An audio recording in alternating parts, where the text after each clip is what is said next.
Hello everyone, welcome to Sack Lunch News.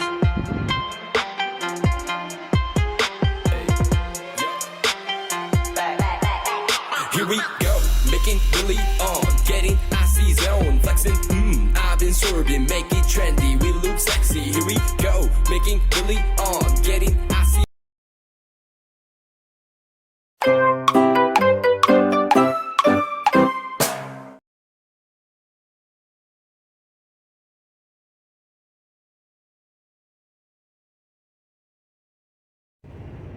All right, ladies and gentlemen, welcome back to Sack Lunch News.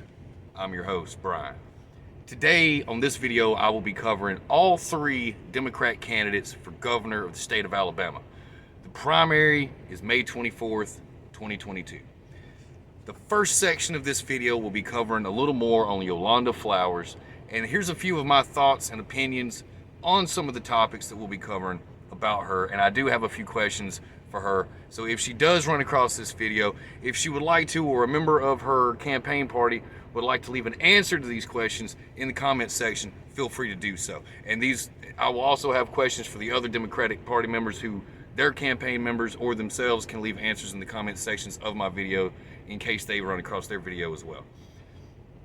Now, as of right now, only two of the three supposed candidates have actually qualified for the primary for the Democratic Party in May. One being Chad Chick Martin and two being Miss Yolanda Flowers herself. So, with that being said, I will be covering all three because I do believe by the end of January or January 25th, something like that, I do believe that is the deadline for qualifying for the primary. I do believe Chris Countryman will get all of his paperwork and stuff like that through by then. So I do believe there will be a third, so I will be covering Chris Countryman in this video as well. But here's my take on Yolanda Flowers. Yolanda Flowers has made her faith and public prayer the centerpiece of her campaign. She urges Alabamians to get the COVID-19 vaccine. With her urging them to get the COVID-19 vaccine and her running in the Democratic primary, I do feel as though she would implement the federal mandates, and I do believe that she would. After she wins the primary, if she were to win the primary, I do believe between May and November she would pander to the left and try to get the small demographic of the left. I don't think pandering to the left and pushing the mandates harder is going to help her for the centrist independent votes such as myself. I don't really lean too hard to either side. I'm just doing these videos for both sides of the primary, and I will be covering the election itself, and I will also be trying to cover the Senate race. She spoke out or blasted Joe Manchin, the Democratic governor of West Virginia, for blocking Biden's agenda. Flowers spoke on the high murder rate in Birmingham that currently sits at, I believe, 208 dead, but she gave no answer as to how she would actually fix the issue. Also, a question to her from me is, my question to you is, when you speak of criminal justice reform, what do you mean by that? Also, what citizens would this impact most in the state? So when you actually, who are you talking about reforming the criminal justice system for when it comes to the citizens, and how would that impact their lives? I haven't found anything so far that links her directly as a supporter of the Black Lives Matter movement, but would love to hear her thoughts on the organizations and her thoughts on how they've ruined black business and killed black officers across the country in the line of duty. BLM supporters would attempt to claim that these accusations are unfounded and untrue, but all you have to do is go back to the summer of 2020 and 2021 and you can see for yourselves. I mean, Black Lives Matter would go through Chicago and places like LA and San Francisco and destroy black-owned businesses, and I believe even in Minnesota a black-owned businessman was murdered. I believe a retired black police officer was shot and killed in the middle of the street during one of these so-called peaceful protests. So when it comes to Miss Yolanda Flowers, I would like to get the answers to both those questions, and there's a little bit more on her. My take on her for the primary is I don't see her winning the primary. I see her getting a small portion of the overall vote because honestly in Alabama there's not as big a Democratic push as people would like to think. Even the centrists in Alabama tend to lean more conservatively. I don't believe the federal mandates, her pushing those and her coming out against Manchin, blocking Biden's agenda is going to help her any in her race. If she were to actually want to help herself, I believe she should come out as a Democratic candidate and say, I wouldn't enforce the mandates and I would leave it up to the individual for their own personal sovereignty over their body. I believe that would actually help her in the race, but I see her getting maybe a 10 or 15% vote, and that's it. Honestly, the two front runners that I see right now are Chad Chig Martin and Chris Countryman, and I will be getting into those guys in the video as well. Until part 2. A few moments later.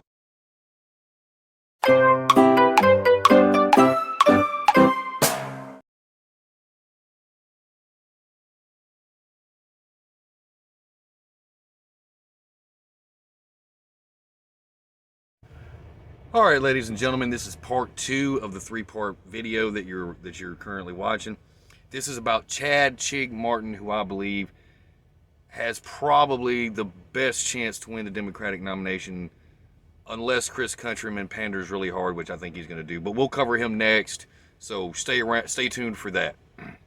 But this section of the video covers specifically Chad Chig Martin, my thoughts, and 2 questions for him, just like I have for Yolanda Flowers and just like I will have for Chris Countryman. And feel free, all of you guys, to leave your own personal comments or have a campaign member leave comments in the comments section answering the questions that I've presented to you in these videos. Martin stated he wants to move Alabama into the 21st century. You claim it's about state lotto and strapped school system. I don't necessarily believe that to be the case. I think that there's something really in the background on this, because you continuously talk about the lotto and casino gambling and the legalization of cannabis. And I know you own a hemp company, so I know you stand to make a lot of money by this. Is this purely a business choice for you, or are you going to use your position as governor of Alabama to implement laws that are going to benefit you financially and benefit your offspring financially, or is this something that's actually genuine from you? You claim to be a conservative Democrat and you believe in Alabama values. Anything that you've looked at in the last 30 or 40 years about the state of Alabama would clearly dictate that a lotto, cannabis, and casino gambling are not in Alabama's value system. You say you also believe in upholding the citizens' constitutional rights. You stated that in a 1819 news piece that you did, where you talk about you would allow individual sovereignty among the citizens about the COVID-19 vaccine. We'll get more to that in a minute. You promised to pass the lottery if elected. You also want to vote on the lotto, marijuana, and casino gambling. You want to create a social security service that employs veterans. So here are my 2 main questions for Chad Chig Martin. If you are able to get the vote and all these passed, the lotto, the cannabis, and the casino gambling are voted in, how would you tax cannabis?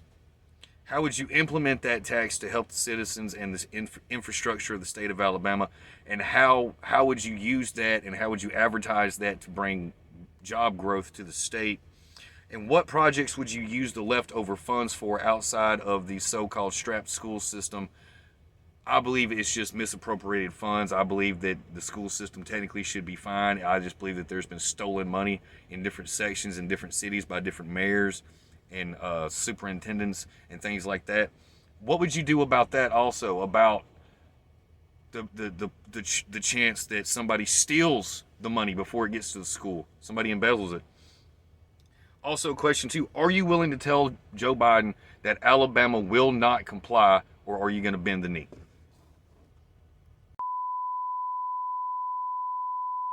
A few moments later.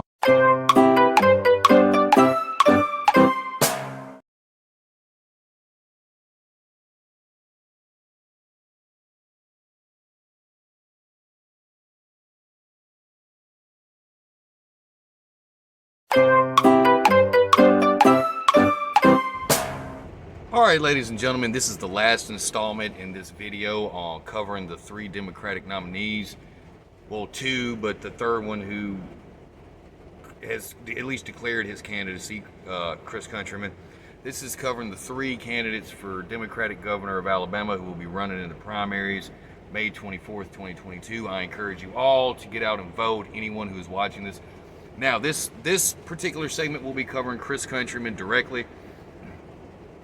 I personally believe that Chris Countryman will lean on marriage equality in the state to get the gay vote in the hard left line. I don't think something like marriage equality in the state of Alabama is going to really appeal much to the leftists, just like Yolanda Flowers' criminal justice reform in the state of Alabama is not going to really appeal to many centrists, because we know that's a burnout, used up platform that just really isn't true. And plus, there's other places that you can go to get married. I mean, why do you have to be recognized in the state of Alabama? You can just move out if you want to, honestly. You don't have to, but you can. It's always an option. I'm not telling you to, but you can. It's always an option. For some reason, you still haven't qualified. One of my questions to you is, are you actually serious, or are you just looking for attention? It appears that you are pro-union, which we all know unions were created by communist Russia. And that is actually true. You can look that up. That is an actual historical fact. Unions were first established in Russia under the guise of workers' rights, which is yet another communist plot of crap. Your attempt to get pity doesn't really fly with me. An individual on your Facebook page claims that you challenged Kay Ivey to a debate. Yes, you did declare your candidacy, but you haven't qualified to run yet. And she specifically stated that she would sit down and debate any challenge made by an actual candidate to run. Just because you declare your candidacy does not actually make you a candidate. You have to qualify, and only Chad Chig-Martin and Yolanda Flowers has actually qualified at this moment. Are you just cash grabbing campaign funds? Because you do have a direct donate link through Act Blue on your Facebook page. And since you haven't qualified, I feel as though this may just be look at me attention and cash grab to claim that you're getting campaign funds, but then you're just going to steal the money. If that's not true, please answer the questions in the comment section of this video. I would greatly appreciate it. And any question that you would have for me, or if you're interested in doing a sit down, I would sit down and interview you myself. I have quite a number of questions for all the Democratic candidates. So, formal question number one, will you ever actually do the paperwork or other things required to qualify to run? Also, if you actually ever finish any of those things, will you actually debate Kay Ivey? And if you do debate Kay Ivey, are you going to make this a CNN crap show? Because I know people like Don Lemon over at CNN, who I still believe is headquartered in Atlanta, is just going to love the fact that a gay candidate for the Democrat Party is attempting to sit down and debate the Republican incumbent and primary runner. That's one question. If you can legalize same-sex marriage in Alabama, are you going to force the church to marry people, which I believe is unconstitutional, or stick to court-only marriages because of the separation of church and state? And it is unconstitutional to force the churches to marry gay people of the same sex because it is against their religion, and there is separation of church and state, and the practice of religion is protected in the United States. I am not myself a religious man, but I do believe in the United States Constitution, and you can go read that for yourself. Just read the Constitution. Read the Bill of Rights. It's not that hard, countrymen. It's really not that hard. So there's a little bit about Chris Countryman. Finishing this video off to all three candidates and the one who still hasn't qualified. If you would like to answer those questions, it would be great. You can leave a comment in the comment section. One of your campaign members can answer those questions for you on behalf of you. This has been Sack Lunch News. I'll see you guys in the next video.